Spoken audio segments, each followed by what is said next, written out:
Друзья, рада вас приветствовать на моем канале. С вами Ольга Быстрова. Предлагаю вам карту дня на 2 июня 2020 года. Посмотрим, что ждет в этот день. Карта дня у нас шестерка чаш. Это то, что помогает шестерка мечей, и то, что мешает десятка мечей. Будем помогать себе колодой цыганской. Итак, шестерка чаш. Карта, которая говорит о том, что у нас какие-то приятные могут быть моменты сегодня, да, какие-то подарочки, что-то такое вот в окружении нашем происходит приятное. Может быть, наш партнер нас понимает хорошо, и мы можем как-то поговорить по душам. Может быть, возвращаются люди из прошлого. Может быть, это те люди, которых мы когда-то любили, или, может быть, это наши бывшие мужья, жены напоминают о себе, там пишут, звонят или еще что-то такое, да. Может быть, даже кто-то тут захочет вернуть отношения. Кроме того, здесь вопрос родителей детей поднимается, какой-то недвижимости, связанной вот с родиной, да, с нашей. Это родительский дом. Может быть, кто-то будет к родителям приезжать. Тоже либо с помощью, либо с тем, чтобы подарить что-то, может быть, у кого-то из родителей здесь праздник. Кроме того, эта карта очень часто связана с прошлым. Знаете, когда в прошлом были какие-то критические ситуации, и вот мы плохое забываем, а помним только хорошее, да, и вот как раз вот те люди, которые, может быть, даже нам много чего плохого сделали, они появляются, а мы плохого не помним здесь. Но карта все-таки нас настораживает. Она говорит, чтобы мы как бы не были слепы, да, что эти люди, которые когда-то нам причинили проблемы, они могут снова нам как бы их причинить, да, то есть не нужно думать, что человек там как-то изменился, он какой был, такой и остался. Вот как бы здесь такой у нас посыл. Кроме того, эта карта у нас астрологически связана с Солнцем в Скорпионе. Да, поэтому здесь могут быть завершаться какие-то вопросы, связанные с чужими деньгами, с судами, особенно из-за денег, да, это банковские деньги, может быть, либо кто-то платит кредит, заканчивает оплату, либо, может быть, решаются вопросы с банкротством, кто-то подает на банкротство, или, может быть, здесь уже будет какое-то решение суда, может быть, какие-то документы здесь вот тоже в суде мы подаем. В общем, особенно если какие-то дела прошлые, да, которые затяжные уже были, вот здесь, может быть, мы как-то начинаем за них снова браться, или даже вот они оканчиваются у нас. В общем, с финансами тоже какие-то могут быть операции, особенно если вы давно вот с чем-то таким работали, да. Могут быть какие-то тайные дела, может быть какая-то психология, да, сегодня, то есть, может быть, анализировать будете какие-то ситуации глубоко, да, может быть, разбираться с какой-то ситуацией, может быть, будете как-то пытаться простить человека, понять его, да, в общем, немножечко такое вот углубление в эмоции происходит, особенно в прошлые.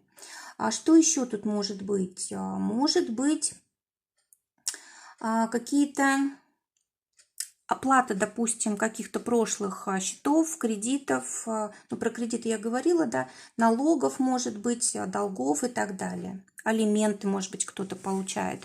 Теперь карта для удачи у нас, шестерка мечей. Это карта поворотная, то есть удачно будет менять ситуацию, удачно будет двигаться вперед, не зацикливаться на прошлом, да, какое бы оно приятное не было, а двигаться вперед, причем очень быстро. Шестерка мечей, да, мечи у нас очень такая быстрая масть, когда нужно успеть вовремя воспользоваться каким-то шансом. Это может быть и шанс на работу, это может быть шанс на какой-то переезд, на изменение в семье. Вот, кстати, карта говорит о том, что у вас появляется шанс на стабильность, на стабильный заработок.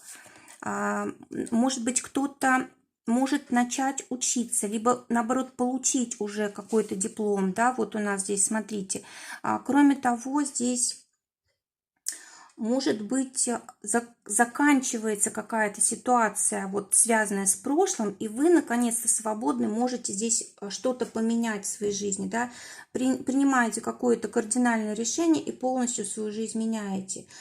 Здесь также карта говорит о том, что если, допустим, вас не любит какой-то человек, да, или вы, допустим, чувствуете холодность к нему, вот самое время здесь, как бы разорвать отношения, уйти, да, если это вам даже на благо будет. Если же у вас привязанность, да, если у вас есть теплые чувства, то значит их нужно переводить на новый уровень. Причем для этого нужно использовать слова, активные действия, да, и так далее. То есть договариваться нужно.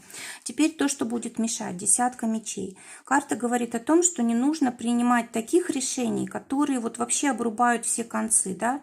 Все-таки шестерка мечей – это лишь какой-то переход, как бы внутри, да, системы, то есть это переход как бы не кардинальный такой. Это просто перемена к лучшему, да, а по десятке мечей это у нас кардинальный какой-то переход, завершение какой-то ситуации. То есть не нужно обрывать здесь отношения резко, да, может быть, зря это все. Может быть, нужно оставлять какую-то дверь, да, открытую, то есть не нужно, то есть может быть и менять нужно здесь все, но не обрывать все окончательно. Вообще десятка мечей карта у нас такая очень серьезная, она говорит об ограничениях именно в плане общения, в плане оформления документов и в плане поездок. Вот здесь ограничения могут быть, и это вот, возможно, нам мешает. Может быть, мы тут многое могли бы сделать, но вот не все возможно здесь. Поэтому мы пользуемся только тем, что вот нам жизнь позволяет. Теперь посмотрим отношения. Для тех, кто в поиске партнера, шестерка червовая карта говорит о том, что у вас какой-то новый поворот в жизни. Возможно, действительно встретится какой-то человек, чуть ли не идеальный. Теперь для тех, кто в паре, король пиковый.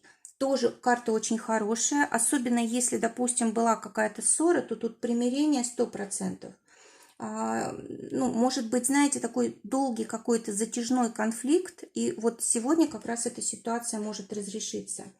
Кроме того, может быть, очень мудро нужно сегодня будет поступать для того, чтобы вот в отношениях все было благополучно. Скорее всего, будете решать вопросы, связанные с документами, вопросы, связанные, может быть, с судами, да. Или вот я говорила уже, там оплата какие-то, оплата, допустим, налогов или оплата счетов каких-то, да, алиментов для кого-то. Кроме того, знаете, вот может быть, либо вы сами обращаетесь к властям, либо власти как-то вот влияют на ваши отношения здесь. В любом случае, здесь как бы неплохие карты, но просто говорят о событиях в этих сферах. Теперь для тех, кто в ссоре, валет трефовый, карта говорит о том, что можно очень сильно поссориться. То есть вы хотите помириться, да, а у вас здесь может получиться наоборот. Вот сегодня не время для примирения. Работа. Для тех, кто в поиске работы, пока что работа на дому, удаленная, или пока что просто вы отдыхаете, пока еще не можете работу найти, да. Либо, может быть, здесь вот как семейный бизнес вам рекомендуется, может быть, пока что временно как-то попробовать проявить себя вот в каких-то творческих занятиях. Теперь для тех, у кого есть работа, здесь, знаете, какие-то могут быть непомерные требования от начальства завышенные, да, либо какая-то задача, которую невозможно решить, и вы здесь, конечно, можете либо отказаться, либо попробовать каким-то другим способом эту задачу решить. Скорее всего, здесь вот помогут вам либо в коллективе, либо будете искать какую-то информацию, чтобы эту ситуацию решить. Допустим, может быть, чему-то научиться придется, или кому-то позвонить, написать, может быть, с кем-то даже встретиться, да, для того, чтобы вот какую-то ситуацию тут решить. В любом случае, вам тут контакты с людьми помогают вот при этих трудностях. Для тех, у кого свое дело, семерка червовая, карта говорит о том, что у вас есть возможность очень хорошо сегодня разрешить какие-то вопросы, да, может быть, даже подняться вот как-то из сложной ситуации. Вот эта карта роста, это карта улучшения. Причем, знаете, это улучшение не только вот в количестве, да, но и в качестве. Может быть, появляется большее количество клиентов новых. Может быть, о вас тут как-то узнают. Кстати, вам могут помогать здесь друзья, близкие люди. Вот тоже их успех тоже вот есть в этом деле. Но особенно удачно будет денежные какие-то проекты, купли-продажи, сделки какие-то крупные, и особенно будет удачные проекты, связанные с отдыхом, с искусством, может быть. Либо, знаете, либо вы можете, допустим, давать рекламу, либо вы можете как-то вот себя показать с лучшей стороны, как-то репутация ваша здесь очень большую роль играет. Теперь денежки на завтра. 2 июня, восьмерка пиковая. Карта говорит о том, что денежек у вас тут становится больше, а денежки зависят от людей. Допустим, если даже к вам не приходят деньги, то деньги приходят в семью, к близким людям. И таким образом они все равно у вас есть. Или здесь можно еще по-другому сказать, что ваши деньги зависят от вашего общения, от ваших коммуникаций. Чем больше общения, чем больше звонков, чем больше писем, да, тем больше здесь денежек будет. Да, если вот для вас это новая сфера, то особенно нужно постараться вот эти связи создавать сейчас. Посмотрим итог дня. По итогу дня очень хорошие результаты. Во-первых, вы будете очень довольны собой. Скорее всего, в отношениях будет все хорошо, гармонично. Может быть, даже у кого-то будет такой романтический вечер. Кроме того, если кто-то болел, здесь вот выздоровление, прям вы уже хорошо себя чувствуете. Это, знаете, как будто бы начинается такая светлая полоса для вас, и вы вот прям предчувствуете, то есть вы ложитесь спать, да, и чувствуете такое какое-то счастье, предвкушение чего-то хорошего. Друзья, желаю, чтобы только так все и было. Всего вам доброго, до новых встреч!